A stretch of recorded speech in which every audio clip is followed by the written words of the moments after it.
can you hear me?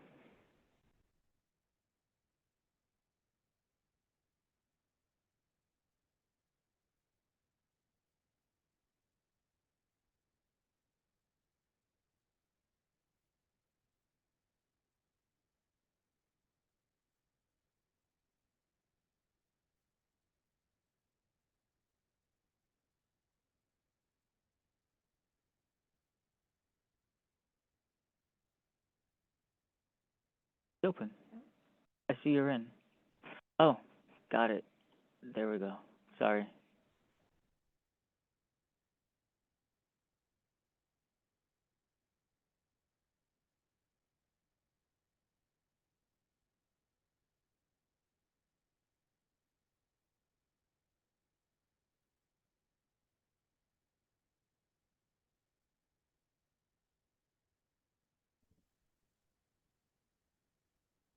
Good afternoon, Rose. Hi. And what time did you guys get home?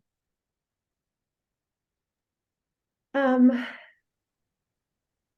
I'm just gonna have Richie, if you could pause the recording so we don't have to clip it. Just out of respect for everybody. And because, as I said, we'll start with an overview of ConnectALL. So if anybody is still joining, they'll still get the substance as it comes to the two documents that we released. Richie, can you bring up the slides? First, let me just start by thanking you all for your time, not just today, but over the course of the past year as we've been developing these documents. These items are the fruits of the planning effort that goes into this stage of the Broadband Equity Access and Deployment Program and the Digital Equity Program as administered by the NTIA and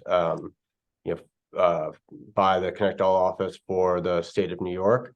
We have been all across the state, as well as in many virtual meetings, many in-person meetings with most, if not all of you and your companies. And it's an honor to be able to share back with you the documents that have synthesized all of that input and applied it to the framework and the rules established by Congress and the National Telecommunications Information Administration. Let's see, next slide.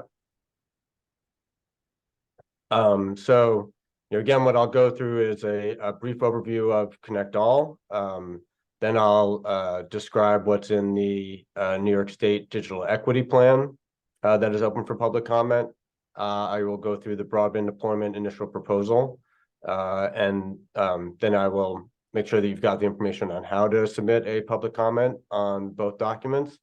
We'll take some time for questions and discussion, although just to be clear, the best way to engage on the substance of those documents is going to be through a comment. Q&A is really about making sure you're clear on what I've presented, the structure of the documents, how to submit a comment. Next slide, Richie.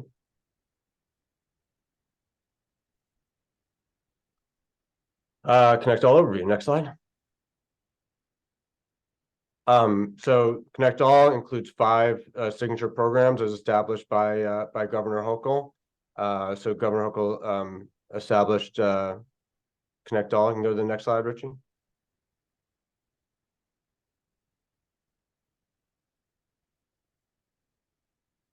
Five signature programs: the broadband deployment program, which is aligns with the BEAD, Broadband Equity Access and Deployment Program from the federal government, and how we'll apply that to address all the unserved and underserved locations in the state. We also have the Affordable Housing Connectivity Program and the Municipal Infrastructure Program that we will be opening applications for soon, and we'll have other forums to answer any questions you have about those. And the Digital Equity Program, which of course ties to the State Digital Equity Plan and Connectivity Innovation, which we are still designing. Next slide. So what you'll see, this is reflected in this. Now that we are clear on the federal funding we have, we're starting to identify the specific objectives that we will achieve within 3 broad goals that are set forth for ConnectALL by the governor, by the state legislature through the WIRED Act. And the federal funding, now that we know what we have in terms of the BEAD program and Treasury, starting to put some specific objectives to it. And really what we're focused on in the initial proposal is that top line one of connecting all households and businesses by 2030. So any remaining location in the state that does not have broadband service now, we are going to connect it through this program using this funding. And then, we are also still working on additional objectives, expanding rural cellular coverage, which does not have any federal funding support at this time, connecting households in affordable and public housing, connecting with public infrastructure, creating and expanding jobs through this effort. And then our digital equity program, which I'll speak to today, but the funding for that is not yet specified. So there's some details on the implementation to come as we clarify the resources we have and the objectives there. Next slide. So, to give some clearer shape to that in terms of our funding sources, this is where we are now. We know how much we're getting from the BEAD program. We don't know exactly how much we're getting from the digital equity program. But all told, ConnectALL is responsible for stewarding over $1.3 billion in public investment across these programs. Next slide. These different funding programs come with attached timelines from the different federal agencies, and where we are now, you can see is in that public comment period leading up to 2024, when we are planning to submit our digital equity plan and initial proposal. So the public comment period is open until December 6th, and that's really the focus of where we are right now in this process. Next slide. So I will give you an overview now of the state digital equity plan. Next slide. The key thing about the digital equity plan to keep in mind is, this is, the best assessment that we've ever had of the state of digital equity. When I'm talking about digital equity, this is really about, the way that Congress set this up is the digital equity plan is really about all the non-infrastructure barriers to adoption. So we want to measure those, we want to assess those, and we want to then use the federal resources to address those. So to the extent that any of you all are thinking about how you can better serve any of the communities that you serve, anybody who's not, fully utilizing broadband today, this is the plan to get that done. So, this is really an opportunity to expand how many people you serve and deepen the impact that your services provide.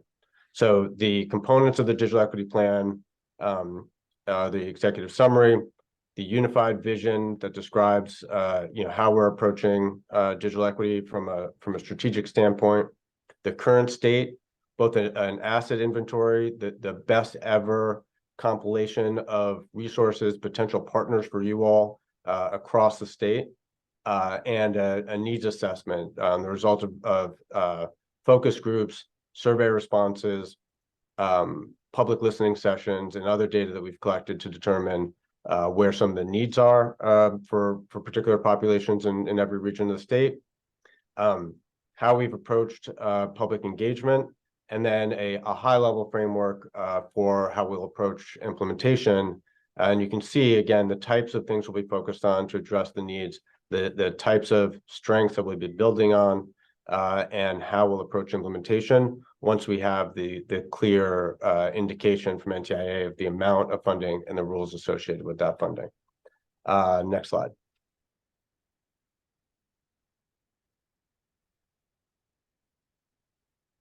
So just to recap the extensive stakeholder engagement that we've done to develop this, focus groups, listening sessions, and the first ever statistically representative survey of as I said, barriers to broadband adoption across the state.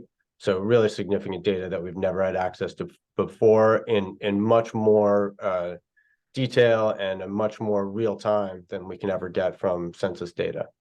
Next. The Digital Equity Act requires engagement with specific populations. So one of the things that you'll see in the Digital Equity Plan is the specific results of engagement for each one of those populations. And, you know, it really, you know, kudos to NTIA for providing a clear framework. We built on that with engagement of other stakeholders, but, you know, you'll see this reflected in the plan, and it's really built on an understanding of who faces specific types of barriers. But of course, you know, in any one of these categories, people are facing unique conditions, particularly as we get to, you know, the smaller and smaller percentages who doesn't make use of the internet. Each household, each person brings a combination of challenges, and the ConnectALL office is looking to work with you to make sure that, you know, as much as we can, we address that entire matrix of challenges for every household, every small business, every individual in the state. Next slide.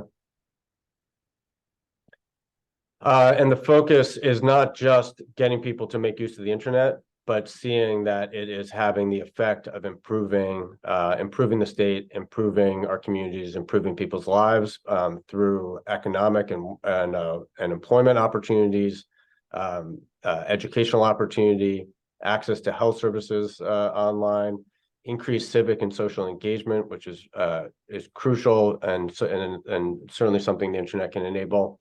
And then access to government services is another key outcome area. So everything we're doing is oriented towards not just getting people to use the internet, but to see how we can be judged on having impacts in these outcome areas. Next slide. So just a little bit more about, you know, to encapsulate all that about how it's structured. So again, sort of the current state in chapters 1 to 4, in terms of, you know, needs, strengths, gaps, and how we've engaged.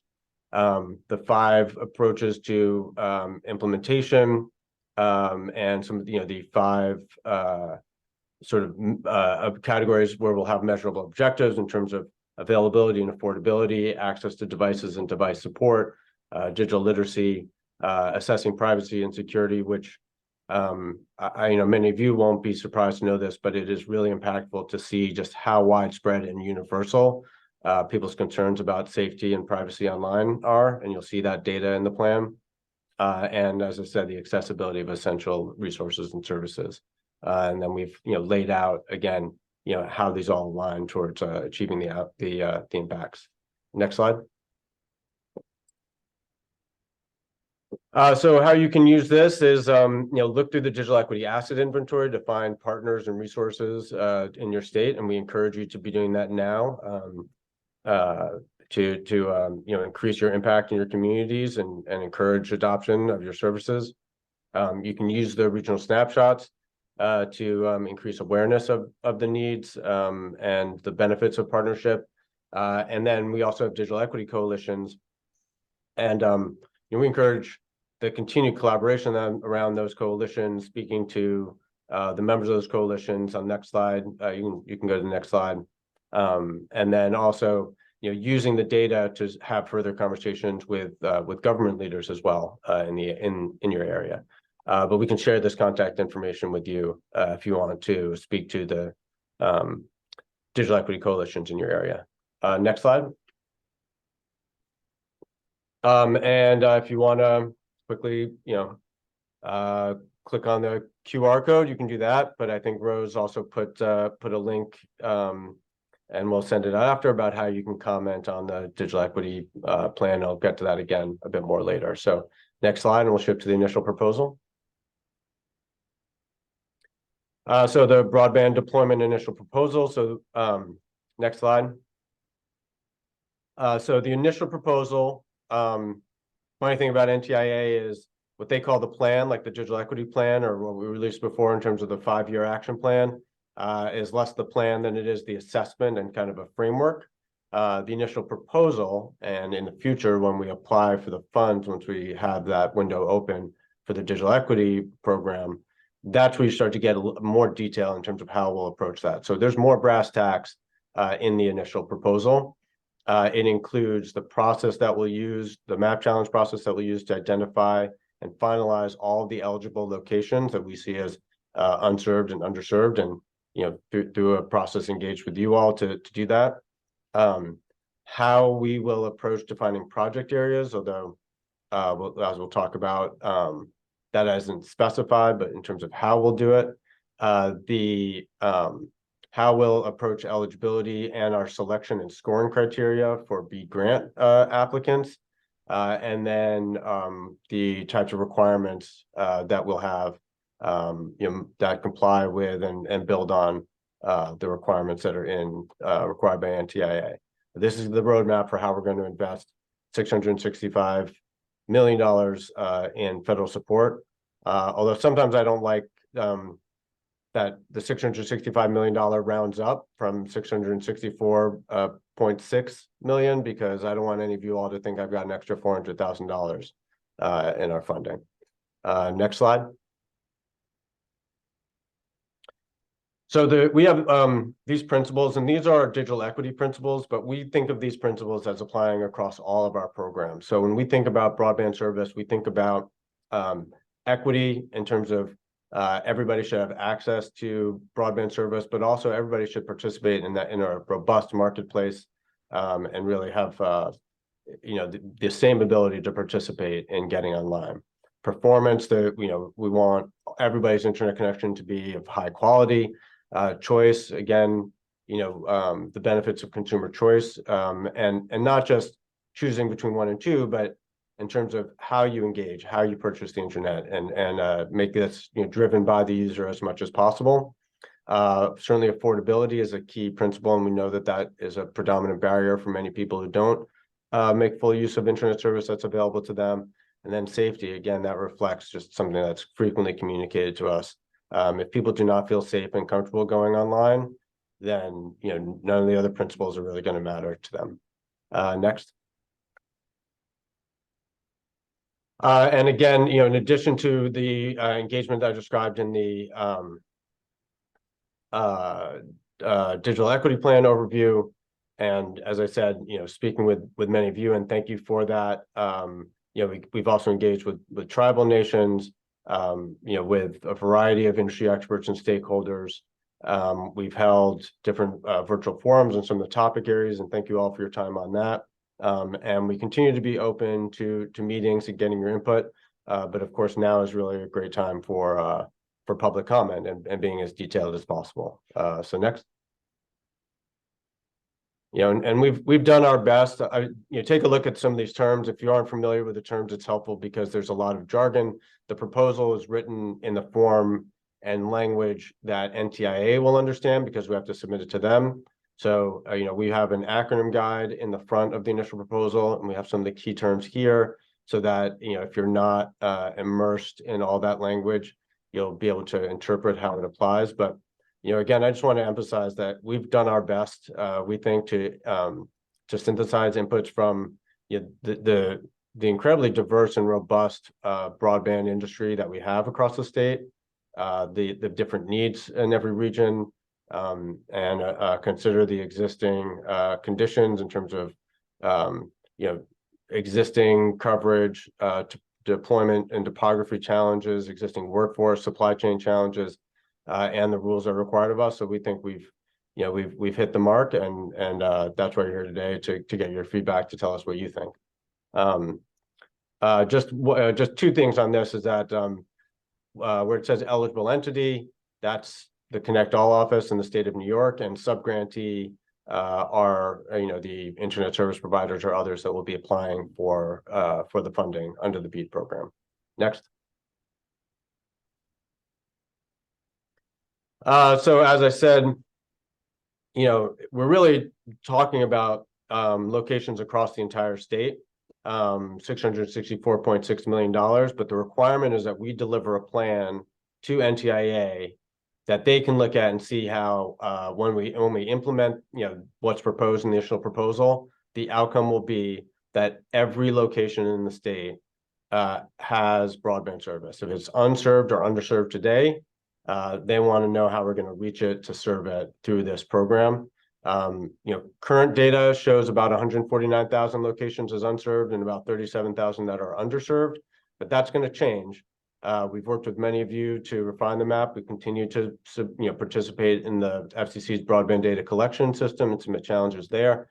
We appreciate all the engagement from you all in that process, also in the state process, because that's a key check that we use on it. And then we'll also be removing locations once we have the updated data that already have existing commitments, whether it's through a federal program like the Rural Deployment Opportunities Fund, or county programs, again, that many of you have participated in responding to county RFPs. But just to be clear on that, it's got to be a situation where the grant funds have been awarded and you have a grant agreement and it's an enforceable commitment, not one where you've responded and they told you that they like the response. We will allow for, and we'll get into this, planned builds that aren't enforceable commitments can also come off, but that's a different category. So we'll get into that. Next slide. So the initial proposal is in 2 volumes. Volume 1 includes description of existing programs and broadband funding and what we've been doing. All the programs really that we're undertaking, those 5 signature programs, as well as building on the success of the new New York broadband program. How we're defining community anchor institutions, those are schools, libraries, other community institutions that support the broadband needs of their communities. And then the challenge process. So this is the process by which we're going to start with the FCC map of unserved and underserved locations. We'll get into this in more detail and how we arrive at what's actually eligible through continued engagement on that. Next slide. And you can see, by the way, in the initial proposal, the locations that we see as eligible today. But again, that's going to, I think, change significantly as we get updated data from the FCC. Volume 2 goes into the details of how we'll actually administer the grant program to address all of those locations. So that includes our selection process, how we'll approach project area definition, the scoring and evaluation, qualifications, labor standards and labor protections, and things that we can do to address cost and deployment barriers. And certainly we want your input on that section. We continue to be interested to know what we can do aside from funding opportunities to reduce costs and lower deployment barriers. And then other requirements that NTIA has for this program, which is there has to be a low-cost service option, there has to be a middle-class affordability plan, there has to be climate risk assessment and mitigation, and of course how they see us enacting compliance and monitoring throughout the entire grant program. So all of that you'll see in volume 2. Next slide.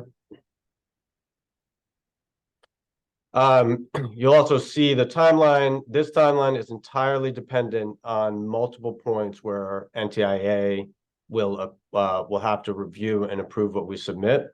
So everything is subject to change. But the overarching thing to see here is that it is a sprint through this process, because we have, from the moment that NTIA approves the initial proposal, we have 1 year to complete the challenge process, which is a 90-day process, and then after that, NTIA has to approve the final list of locations, and then we have to implement the entire grant application process, finalize all the grant awards, take all those grant awards and put them into the final proposal and submit that to NTIA for approval.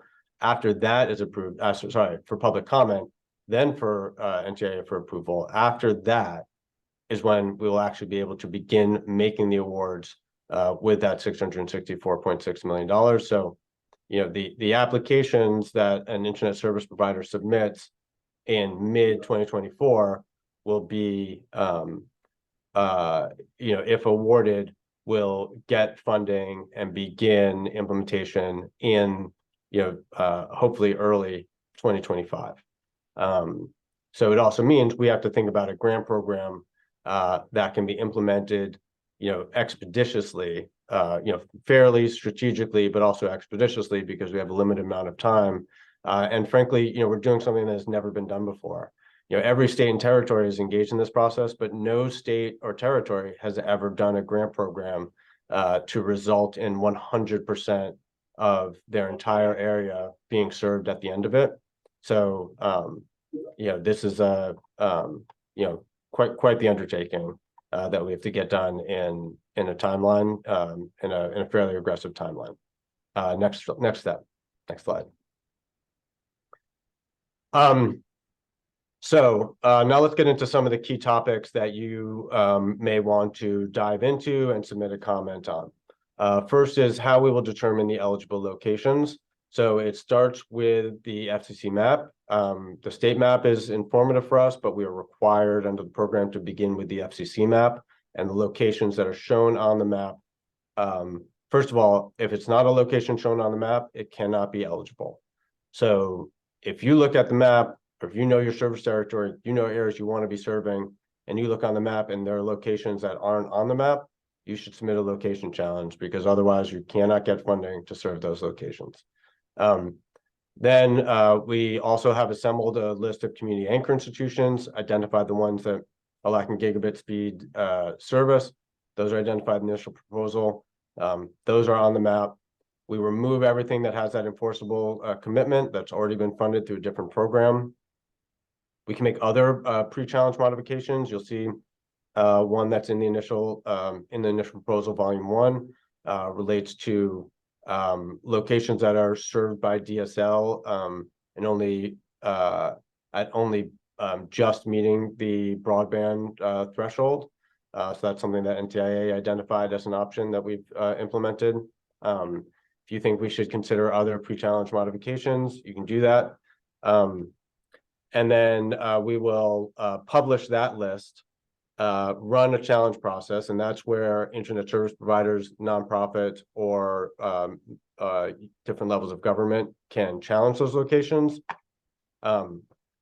If they challenge a location that an internet service provider has indicated that is served, there will be a chance for a rebuttal. And then ConnectALL office will make final determinations, but not quite final, because as I said, it all has to be submitted to NTIA for approval. But we'll adjudicate the challenges and the rebuttals, make a determination, and submit that to NTIA for approval through with the target of having that all complete by May 2024. So once that is approved, that will give us the final location list of all unserved and underserved locations, and that is what will be eligible for funding. Next slide. These are the types of challenges that we propose to accept. So again, by and large, this is all the standard language that's been put forward by NTIA. We thought it was both a reasonable approach and again, one that would be accessible. But these are all the the basis for what we could apply accept challenges on. So one of them, as I said, is where there's planned service. Look at that. What we've tried to think about how we understand planned service. Of course, we don't want to give a grant to a location that an ISP is already planning to serve through its own private investment. But we have to really have the confidence and be able to give NTIA the confidence that that planned investment is going to manifest quickly. But we understand that that pole permits or other things can take time. So look at how we've identified that and tell us if you think that there should be any other considerations there. But otherwise, you can see that these are the challenge types that you may ultimately, if you're an internet service provider, have to address. Next slide.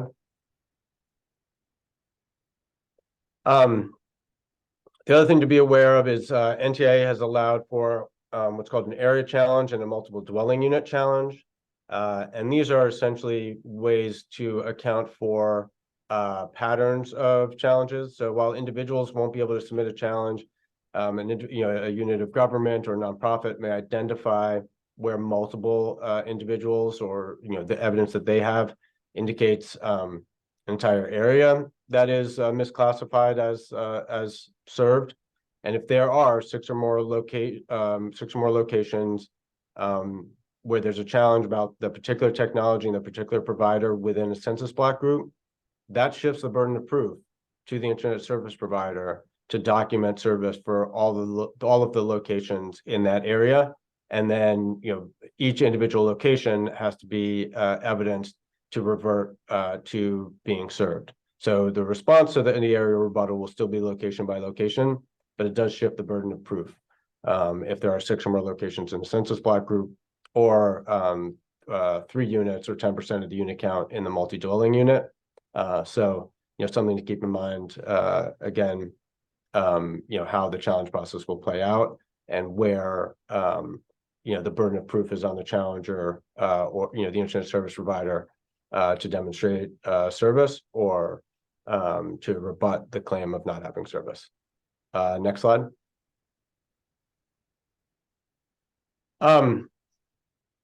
One of the things I'll just say also on the challenges is we would appreciate any comments about the way that you might evidence that, and to think about that. Many of you have seen the guidelines that we have for how we went through the FCC broadband deployment, broadband data collection process. But we have to manage the adjudication process and the review of all these challenges on our end. So we want to, as much as possible, try and streamline and standardize the types of evidence that we'll see, so that we can be, again, both fair and expeditious in how we implement the process. Project area definition is, among the most challenging aspects of this, because first of all, we don't yet know the locations that we'll have to put together into a service territory. Also because, different internet service providers using different technologies and different legacy footprints have a very different view of the locations. We also have to consider the economy of scale for an applicant. You have to manage a grant, and doing so for a small scale might not be sustainable or appealing for you. It is also not sustainable or appealing for us to have to manage an unnecessarily voluminous number of grant review processes, let alone awards. So we have to think about how large can we make these while still making them accessible to the maximum number of potential applicants. So we want your input on that. We'll do our best to synthesize, again, across the diverse needs of the broadband industry, to think about geographic boundaries, consider, commenting on the total number of locations because of the New York broadband program, because of the terrain of New York, because of the work that many you've done in growing in these areas.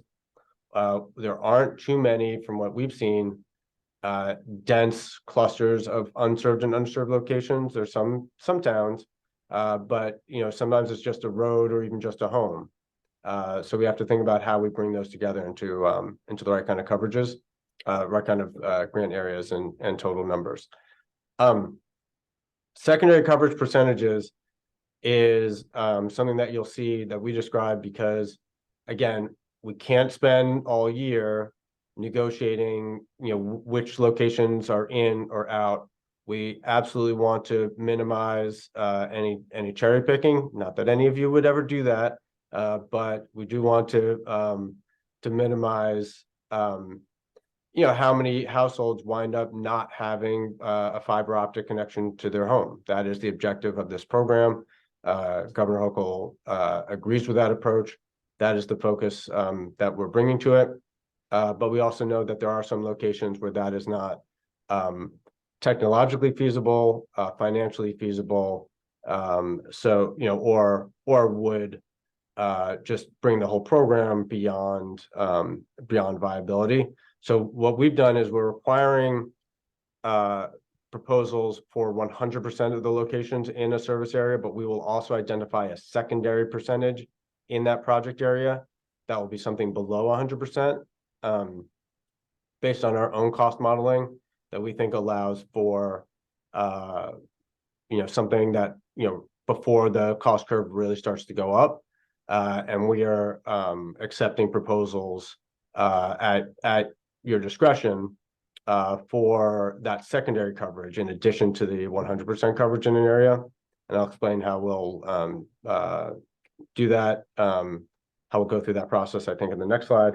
And then lastly, we'll identify benchmark pricing for each project area. We won't tell you what the benchmark pricing is, but it will be scored against that. So we have some sense of how this is going to play out across the entire state, across, in each one of these areas. How would it play out for 100% coverage? How would it play out for the secondary coverage? And you'll be scored not just against other applicants and how they meet our criteria, but also against our benchmarks. Next. So one of the things that's required is that we identify an extremely high cost per location threshold. So this is that point on the curve where everything above it is so expensive on a per location basis that it becomes infeasible for us to address the needs of all of the unserved and underserved locations. We're not going to identify that on the front end, but once we get all of the proposals for 100% service for fiber optic coverage for all of the locations in every project area, if that adds up to the amount of funding that we have to allocate, then we are done. And we, select the winning proposals, we make those awards, and everybody gets service. If that is not possible within the funding that we have, then we set a threshold that is essentially the average that the locations have to, that the project areas have to be under in terms of service. And then we look at the secondary coverage percentages and whether those meet the average, or we look at bids that propose the use of alternative technologies such as fixed wireless, and whether those can meet that threshold, or if we can potentially, negotiate with a winning applicant to get the maximum number of locations in an area served with fiber, and still have enough funding left over to address the needs of the remaining locations with alternate technologies. So I believe that if I have not explained that sufficiently or clearly with this slide, if you read it in the document, it should be clear. And if it isn't, please submit a comment, please ask a question, and we'll endeavor to make it more clear. But the key thing here is, if you're submitting a fully fiber optic application, it'll be, for 100% of the project area, but you also will have the opportunity to identify a certain number of locations up to the percentage or down to the percentage that we've set to submit a more cost-effective or just lower cost overall proposal. Next slide. Applicant requirements. So again, there's extensive things that NTIA requires we collect. It makes sense in trusting you with these federal resources, public funding. We've added some other considerations based on New York needs, and these will all be gathered through a pre-qualification phase, which will precede the scoring phase. I won't go through the whole list here, but you can see them, and of course you can see them in the proposal. Next slide. And then how things will be scored in terms of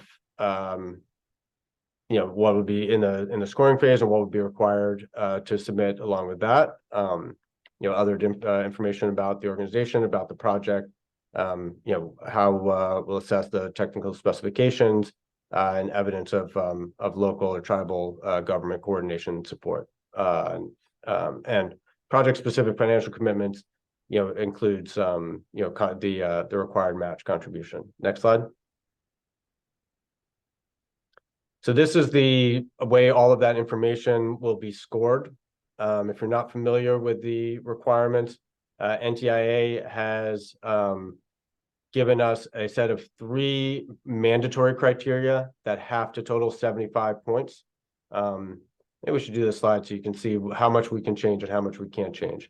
Those 3 criteria on the left, the mandatory criteria, we can't change those, but we can change the value that we assign to each one of them within the total of 75 points. So you can see that we've put 30 points on BEAD program outlay, which is essentially the cost, the affordability, which is the price that gigabit service will be once it's rolled out in the program, and the compliance with federal fair labor laws. We have some discretion in the secondary criteria. I say some because NTIA has to approve what we can incorporate here, and we have to include speed to deployment, but we've only put 1 point on that, in part because we think everything can be completed in a 4-year timeframe, and honestly, it's a hard thing for us to score on the front end. But we have awarded points and provided specific descriptions of how we'll award the points for local and tribal government coordination. The key is that if obviously if it's includes a tribal area, that will be factored in. Where it does not, the county government support is the key letter support. We didn't want to create a situation where everybody was chasing every single endorsement. That will certainly, if there's no letter from a county, then that would be considered, and we certainly encourage you to engage with all local stakeholders. But if you can get the letter of support from the county or tribal government, then your work in that category is complete. But it also means that they do have a say in this process. They've been great partners to us. They've worked with many of you all. They've been doing this work for a while. They know what their communities need, so we're giving that due consideration. We're also giving due consideration to additional state labor standards. It's something that we thought was key to making sure that this was an equitable program that everybody can participate in, and that companies that have those labor practices aren't essentially penalized if they result in a higher cost overall. And then open access commitments are 14 points, so that's a significant weighting overall. And really, what we're looking at there is the business model consideration of open access, but also how can we ensure that having run fiber out on the hardest to serve and reach areas of the state, that it's not something that we have to come back and do, that another provider or another entity doesn't have to come back and do again, or if there's a need or an opportunity to increase cell coverage or other support for other types of services in those areas, that there's a fiber, there's sufficient infrastructure and an ISP with a business model to support those needs. But again, submit comments on these scoring criteria, how you think they'll play out, how they might favor or disfavor you. We're open to hearing all that input. Next slide. And we're almost able to take some Q&A. Low cost broadband service option. We have to set a number or a formula that results in a number. We looked at doing a formula to account for regional variation across the state, but we didn't want it to be overly complicated. And at the end of the day, on balance, certainly the governor's committed to affordable broadband service, but we're talking about the BEAD program are the most challenging locations to reach, just based on the evidence of the fact that they haven't been reached. And we didn't want to make the business model more challenging, so we thought that a $65 threshold for a low-cost broadband service option for households that were eligible for the affordable connectivity program was an appropriate threshold for this program. Certainly in other programs in other areas of the state, we would want to see improvements on that, and we hope we continue to see the overall price of a megabit per second going down over time. But again, you can comment on that, whether we got it right or wrong. Next slide. And then we're also required to, okay, so the cost and barrier reduction. This again is a great opportunity to let the ConnectALL office know and let NTIA know what you think the state should be doing to reduce costs and lower barriers to deployment. So these are essentially all the things other than providing grant funding that we can do or we can have you do that makes deployment more efficient. We know that you may always want DOT to go further. We think that they've done a good job. The state has eliminated the fees involved. There are a number of other things that we can support. Want to continue to talk to you about employment opportunities and making sure you've got the right workforce. Make sure you are connected to MWBE providers in particular to make sure you've got your supplies in place.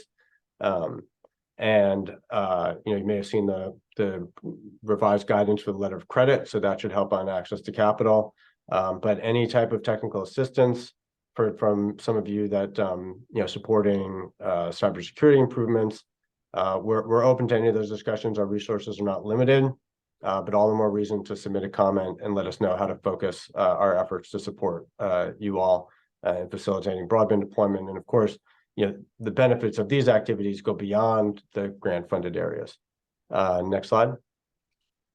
Is that the last slide? Okay. So in summation, we are, the way to participate now is the public comment process.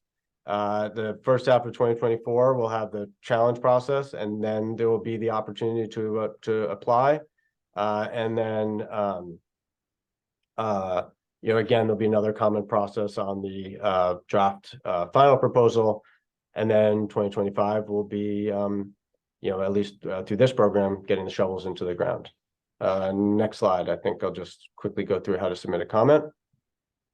So let's quickly go through this. So, this is how we're trying to get the word out, but by all means, spread the word. Look at the digital equity plan, look at the initial proposal. Go to our website, think about how we can be of even more assistance spreading the word that these are out for public comment. Next slide. When you submit a comment, please be specific, which section you're referring to. That's of great help to us. Certainly if you, and it's of help to you. Be constructive. If you think something should change, let us know how it should change. Perhaps you've seen other states that you think have done a better job than New York on something. Point to that directly. That's incredibly helpful if we can look at what other states are doing, because in most cases, those are the types of things that that NTIA has already taken a look at. Be positive as well as negative, not just to make us feel good as well as make us feel bad, but because if you don't tell us that you like something and somebody else tells us that they don't like it, you wouldn't want us to listen to them and not consider what you think is positive about the plan. And then let us know where you're coming from, what the specific impact of that policy item or policy decision would be on you, and the basis for which you think it should be something else, and how that would have an impact on the change. All that will be helpful, but all comments are welcome. And I just want to reiterate that the proposal is a draft. The comment process is just one more step in this engagement effort. We've tried to get it right. We hope we hit the mark on every single one, and you're welcome to say that in the comment. But if we didn't, then that's what the public comment period is for, to make sure that as much as we can, we've accounted for all the variables and the diverse needs and opportunities of the industry and of the entire state. Next slide. Again, helpful QR code for those who use such things. But just broadband.ny.gov, you'll find the broadband deployment initial proposal and the digital equity plan linked from the top. All the documents, the appendices, and the links to provide a public comment. But if you want to submit a public comment, it has to go through our online platform, not an email, not a discussion point, not a letter. For us to manage and track everything that comes in, it really has to come in through that platform. We appreciate your consideration there. Next slide, I think, says questions and answers, questions and discussion. We can take this down so we can, I can see the grid and see if anybody has their hand raised.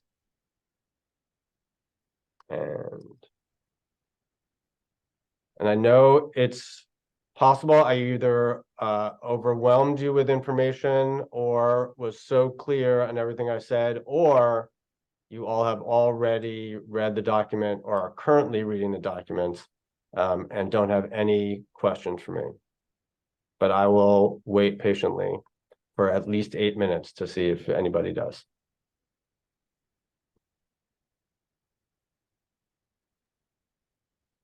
We have one anonymous question in question and answer.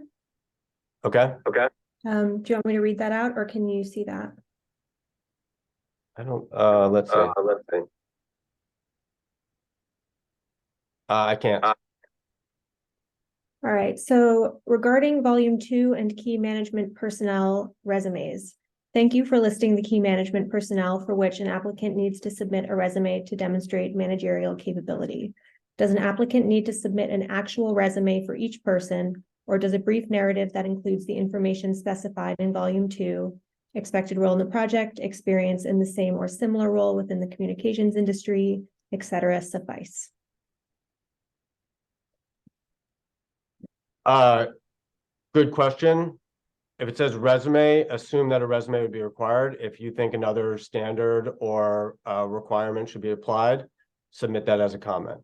So I can't answer the question, right, as in terms of how it's asked, but that's exactly the type of thing that, you know, if you think that we should accept other forms of documentation for any one of the requirements, submit that as a comment and make that recommendation. David.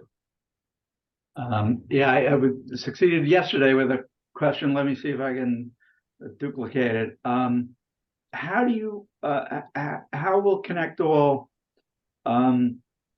prevent, if that's the right word, overbuilding of an already served area, you know, subsidizing overbuilding an already served area? By, for example, if there's a town that is already served by a ISP, but it is, you know, on the way to an unserved or underserved area, you know, how does that get factored into or out of the grant amount? Does that make sense? I think it makes sense, although I think your question is, you know, if the question is, you know, does the BEAD program allow for an internet service provider to build off of, you know, what it's built with BEAD funding to serve other locations? I think the answer is yes. It just doesn't fund it to serve those locations, and, you know, a proposal that's more cost effective, you know, that is more targeted would be more competitive. Or if if a competitor wants to overbuild an existing system, you know, because it's a denser area, but its grant is to achieve, you know, is to get to an unserved or underserved area. You know, how do you factor out, you know, the overbuild equation of these already served area? Yeah, I'm trying to, you know, not subsidize a overbuild of a already served area.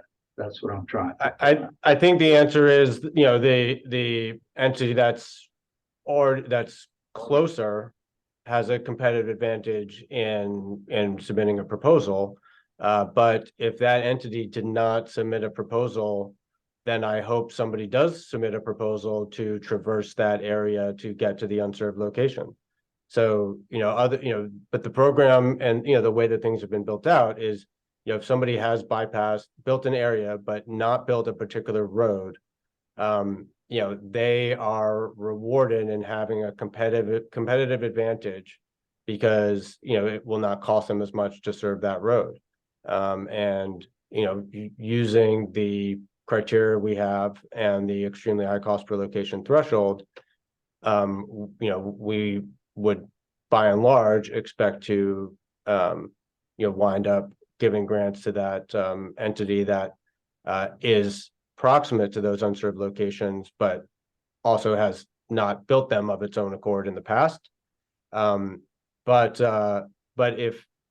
if they don't choose to apply, then another entity could certainly, apply to get to those locations. It just would be presumably of a cost that may well be above the extremely high cost per location threshold. So it's not, you have to go up a road that already has some service on it to get to the road that doesn't.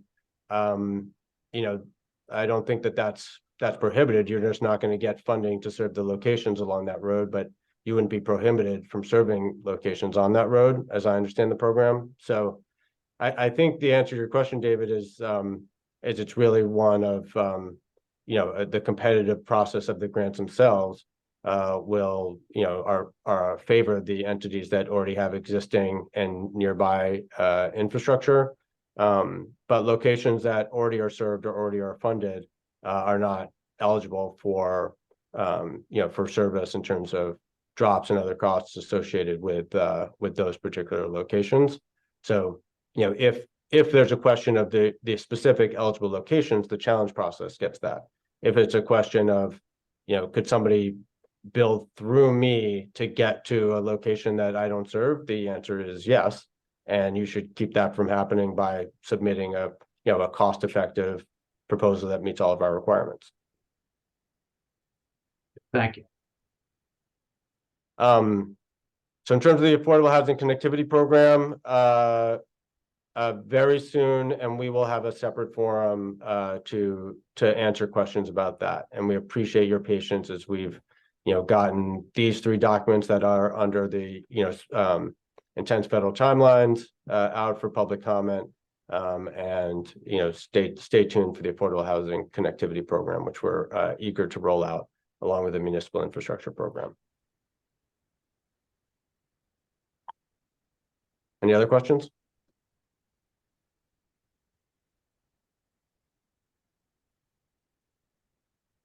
Okay, I did 7 minutes. We don't need the additional half hour, but I just want to make sure that we've got enough time, to answer any questions. But please take the half hour to download the documents, begin to look through them, look through those specific sections that you might have questions about. By all means, reach out to us, but again, an email to us, however constructive and specific, won't have the same weight as a comment submitted through the comment platform. So certainly let us know if you have any questions or challenges in accessing that platform. Thank you again for your time today and in the past for the work you do providing connectivity in New York now, for those of you who do, or for what you're planning to do in the future, or how you support those who do. And have a great afternoon. Thank you.